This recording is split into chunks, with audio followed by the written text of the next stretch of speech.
प्रभात छात्रों, good morning. व्याकरण विभाग में आपका स्वागत है।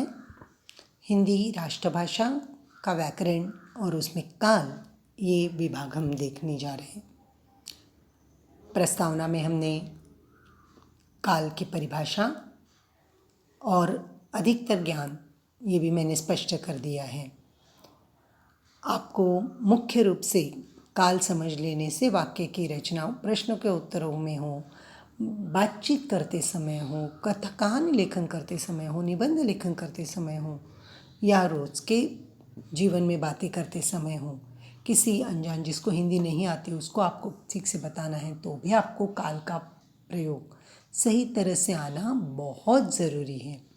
इसलिए आज हम व्याकरण विभाग में काल की ओर देख रहे हैं।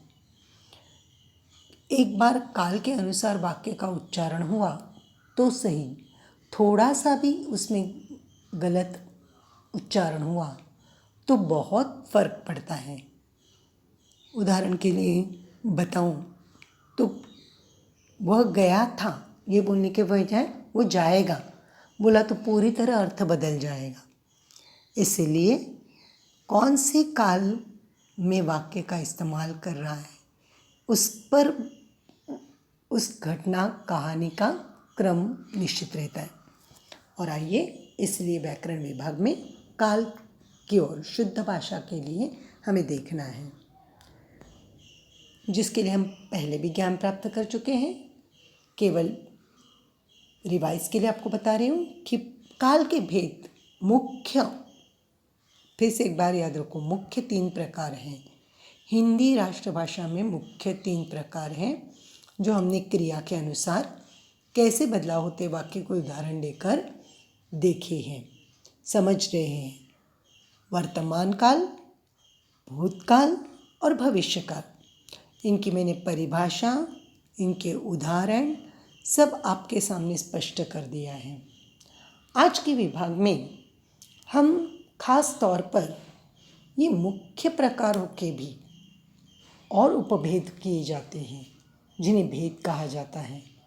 और इसी कारण आज हम वर्तमान काल, ये काल का पहला प्रकार है जो आज का समय, वर्तमान समय जिस पर क्रिया का रूप हमें देखना है। भूतकाल का रूप हो तो भी उसका क्रिया का रूप देखना है, उसके भी भेद हैं।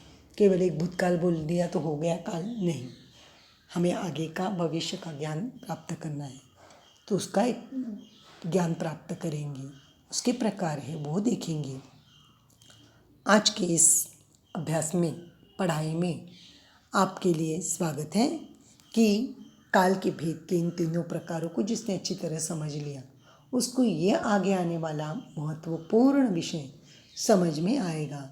जो भी विषय मैं वीडियोज़ में दिखा रही हूँ वो सब अपने नोटबुक में लिखना है, डेट के साथ कौन कौन सा पार्ट पढ़ाया, और मुझे भेजना भी है होमवर्क के तौर पर। यही होमवर्क है आपके लिए कि ये परिभाषा लिखी गई पिछली बार, तो आज आप ये लिखेंगे और तब ये आपका ज्ञान अधिकतर महत्वपूर्ण होगा।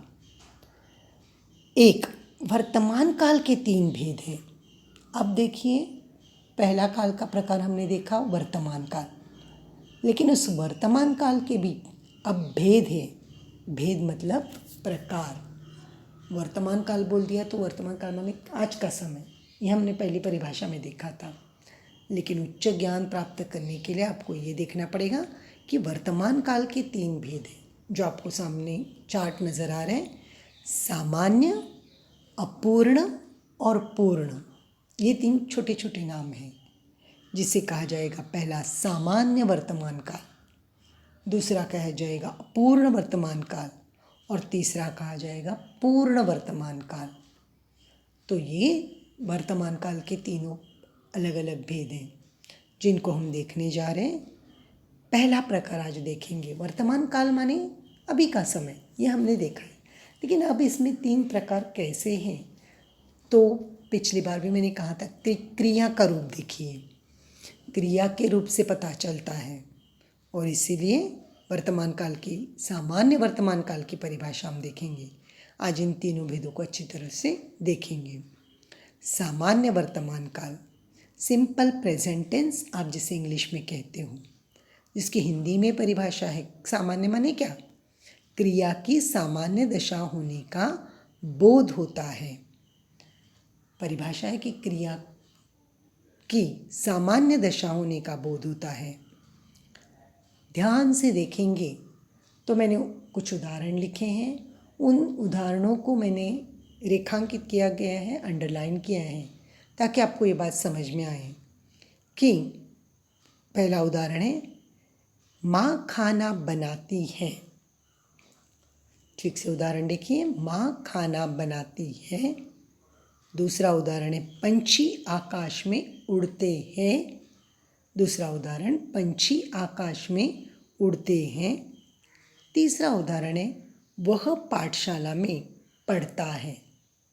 अब देखिए, मैंने तीनों उदाहरण खास तौर पर आपके लिए, स्त्रीलिंग एक रूप है, एक पुल्लिंग रूप है, एक बहुवचन जिसे हम हिंदी में कहते हैं बहुवचन के रूप में भी उदाहरण दिया है। अब मैंने अंडरलाइन करके दिखा है, रेखांकित करके रखा है, क्योंकि बनाती है, ये देखिए, बनाती है, उड़ते हैं या पढ़ता है, जो भी आपके सामने एक क्रिया है वो उनको ध्यान दे दो, एक बार ठीक से समझ लो कि इन तीनों क्रियाओं में क्या समानता है क्या, तो मुझे ये तुरंत परिभाषा समझ में आएगी कि क्रिया की सामान्य दशा होने का बोध होता है, ये परिभाषा कहती है।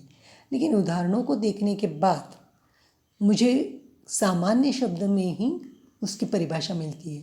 सामान्य माने कॉमन, जिसे आप इंग्लिश में कहते हो, मतलब सामान्य रूप से ये क्रिया ऐसी होती है। कैसी, तो सामान्य वर्तमान काल में और एक ट्रिक है समझने के लिए कि क्रिया के साथ ता है, ती है, ते है। ये बहुत आसान तरीका है समझने के लिए। ता है, ती है, ते है, ये क्रिया के लिए। क्रिया के साथ जब ये आते हैं, ता है, ती है, ते है, अभी हमेशा ता, ती, ते क्या बोल रही है, तो बनाती है, पढ़ता है और उड़ते हैं। ता जब चलता है, देखता है, लिखता है, इस प्रकार की क्रिया आई तो क्रिया के साथ ता है आ गया, तो वो हो गया सामान्य भूतकाल। स्त्रीलिंग रूप है वाक्य में, वो लिखती है, वह बनाती है, वह रंग देती है। ता है, ती है और ते है, क्रिया के साथ ही आते हैं। लोग बाजार आते हैं, लोग बाजार से चीज़ें खरीदते हैं। ते है, क्रिया कौन सी है ये समझ में आना चाहिए। चलना, उठना, बैठना, लोग वहाँ बैठते हैं, लड़की वहाँ बैठती है, लड़का वहाँ बैठता है, लोग वहाँ बैठते हैं। ता है, ती है, ते है, क्रिया कोई भी ले लो। लड़की निबंध लिखती है, लड़के निबंध लिखता, लड़का निबंध लिखता है, छात्र निबंध लिखते हैं। कोई भी क्रिया ले लो और उसके साथ ता है, ती है, ते है, ये एक ट्रिक याद रखो तो हो जाएगा सामान्य वर्तमान काल। केवल परिभाषाओं सामान्य दशा में होती है, नहीं भूलकर चलेगा। सामान्य का रूप समझ में आ गया सबको। ता है, ती है, ते है, ये सामान्य वर्तमान काल हो गया। अब मुझे अगले वर्तमान काल के रूप को देखना है। सबको समझ में आ गया। अगर मुझे सामान्य वर्तमान काल में वाक्य देखना है तो मैं क्रिया के साथ ता है, ती है, ते है का प्रयोग इस प्रकार करूँगी। अब मुझे दूसरा प्रकार देखना है, वो है अपूर्ण वर्तमान काल। है ये प्रयोग ज़रूरी है या वो भी हो सकता है। वह पत्र लिखती है, वह मैं गाँव जाती हूँ, ये भी वाक्य आएगा सामान्य वर्तमान काल में। गए, मैं गाँव जाती हूँ माने कॉमनली जाती हूँ भी आ सकता है भी आ सकता है। हम गाँव जाते हैं, मैं गाँव जाती हूँ, ये भी वाक्य कैसे होगा, सामान्य वर्तमान काल में होगा। तो यहाँ आएगा अपूर्ण वर्तमान काल। अपूर्ण वर्तमान काल में परिभाषा थोड़ी सी अलग है। प्रेजेंट कंटिन्यूअस जिसे बोला जाएगा। और प्रेजेंट कंटिन्यूअस में ये आपको परिभाषा समझा रही है कि क्रिया वर्तमान काल में शुरू होती है परंतु वह पूरी नहीं हुई है। परिभाषा के अनुसार वर्तमान काल में क्रिया शुरू होती है कार्य करने के लिए। क्रिया माने कार्य जो भी है शुरू होती है, बैठने की, लिखने की, जो भी, लेकिन वो पूरी नहीं होती है, अधूरी रह जाती है, अपूर्ण रह जाती है, जिसे अधूरी कहते हैं या मराठी में भी अपूर्ण कहते हैं, हिंदी में हम अपूर्ण कहते हैं। इसलिए उसकी परिभाषा दूसरा प्रकार है ये अपूर्ण वर्तमान काल। क्रिया वर्तमान काल में शुरू होती है परंतु वह पूरी नहीं हुई है। इसके लिए उदाहरण मैंने खास तौर पर दिए हैं। वाक्य वही है, माँ खाना बना रही है। फिर देखिए वाक्य में मैंने रेखांकित किया है, माँ खाना बना रही है। क्रिया का पूर्ण रूप है और ये कार्य पूर्ण, माँ का खाना बनाकर पूरा नहीं हुआ है। क्रिया शुरू तो हुई है बनाने की, लेकिन अभी तक उसका कार्य पूरा नहीं हुआ, ये समझता है। कब पंछी आकाश में उड़ रहे हैं, पंछी आकाश में उड़ते हैं, कॉमनली बात है। छात्र लिखते हैं, लोग आते हैं जाते हैं, कॉमन बात है, सामान्य। लेकिन यहाँ अपूर्ण वर्तमान काल में वो क्रिया पूर्ण नहीं हुई है, जो चल रही है वो अधूरी है। अभी पंछी भी अभी तक आकाश में उड़ रहे हैं, कहने का मतलब है। छात्र अभी लिख रहे हैं, छात्र अभी सुन रहे हैं। मैं पढ़ा रही हूँ, मेरा पढ़ाना पूरा नहीं हुआ है। विभा मिस पढ़ाती है, मैंने कॉमनली हो गया। लेकिन विभा मिस पढ़ा रही है, मैंने अभी अभी वो पढ़ा रही है, उसका उनका पढ़ाना पूरा नहीं हुआ है, अधूरा है, जिसके लिए कहा जाता है अपूर्ण वर्तमान काल। पंछी आकाश में उड़ रहे हैं, उनकी क्रिया पूरी नहीं हुई है उड़ने की, वो तो उड़ ही रहे हैं। बना रही है, पढ़ा रही है। तीसरा उदाहरण है, वह पाठशाला में पढ़ रहा है। फिर मैंने आपके लिए लिंग के अनुसार बना रही है, उड़ रहे हैं या पढ़ रहा है, ये वाक्य आपके लिए दिए हैं। वह पाठशाला में पढ़ रहा है। स्त्रीलिंग रूप है तो लिख रही है, देख रही है, जा रही है, वह गांव जा रही है, अभी तक पहुंची नहीं, वो गांव जा रही है। मैं उसे फ़ोन कर रही हूँ, ये भी चल सकता है। कर रही हूँ मतलब अभी किया नहीं है, कर रही हूँ, अधूरा है वो काम। फ़ोन लिया है, मैं कर रही हूँ उसे फ़ोन। मैंने, लोग फ़ोन करते हैं तो ये हो गया सामान्य रूप, लेकिन लोग फ़ोन कर रहे हैं तो कर रहे हैं। रहा रही, अब तीनों बातों में एक बात ध्यान से देख लो, रहा, रही और रहे का प्रयोग जिस वाक्य में होता है या हूँ का प्रयोग होता है, वह पढ़ रही है, तो ये वाक्य स्त्रीलिंग रूप में अपूर्ण वर्तमान काल हो जाएगा। क्रिया कौन सी भी आएगी, लोग बाजार जा रहे हैं, माँ खाना बना रही हैं, लड़कियाँ निबंध लिख रही हैं, लड़कियाँ निबंध पढ़ रही हैं, लड़कियाँ निबंध सुना रही हैं, जो भी है क्रिया कौन सी है वाक्य में वो समझ में आनी चाहिए। क्रिया माने वर्ब एक बार समझ में आ गया और काम अधूरा है ये समझ में आ गया तो वाक्य हो गया अपूर्ण वर्तमान काल में। उसी के अनुसार रहा, रही, रहे, ये ट्रिक याद रखो, ये समझने के लिए है फॉर्मूले की तरह कि क्रिया वर्तमान काल में शुरू हुई है, ये परिभाषा है, पूरी नहीं हुई है। लेकिन रहा, रही, रहे का प्रयोग जिस वाक्य में होता है, रहा, रही, रहे और है या हूँ, काल के अनुसार वर्तमान काल है इसलिए है या हूँ। वो पत्र लिख रही है, मैं वहाँ गाँव जा रही हूँ, तो ये अपूर्ण वर्तमान काल में हूँ भी आ सकता है भी आ सकता है, ये अपूर्ण वर्तमान काल में। अब तीसरा प्रकार हम देखेंगे पूर्ण वर्तमान काल। आज काल के हम वर्तमान काल के दोनों भेद देख चुके, सामान्य वर्तमान काल, अपूर्ण वर्तमान काल और तीसरा वर्तमान काल का प्रकार है पूर्ण वर्तमान काल। ये तीनों नोट्स अपनी नोटबुक में ज़रूर डेफिनेशन और उदाहरणों के साथ लिखेंगे। आप भी अधिकतर वाक्य तैयार करने आगे चलकर आपको। अब तीसरा प्रकार है पूर्ण वर्तमान काल, प्रेजेंट परफेक्ट, उसे इंग्लिश में आप बोलते हो जिसकी परिभाषा है क्रिया के रूप से काम अब भी वर्तमान समय में समाप्त हुआ है। काम हुआ लेकिन अब भी, बहुत पहले नहीं, अब भी हुआ है। मैंने अभी पत्र लिखा है, मैंने पत्र लिखा था तो भूतकाल में हो गया, लेकिन लिखा है, रखा है, ये बात हम जब बोलते हैं जिसमें क्रिया का पूर्ण रूप आता है, मतलब क्रिया अभी वर्तमान समय में समाप्त हो चुकी है, ये बात समझ में आती है। अब देखिए, ध्यान देंगे तो वाक्य में रेखांकित मैंने किया है, बनाया है, उड़े हैं, पढ़ा है। तो अभी लिंग वचन के अनुसार भी वाक्य है और क्रिया के अनुसार।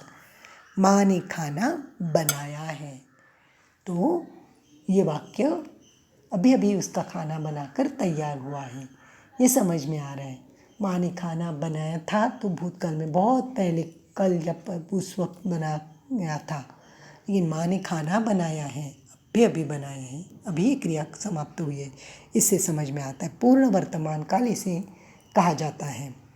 पंछी आकाश में उड़े हैं, अभी उड़े हैं या उड़ चुके हैं, ये भी कहा जाता है।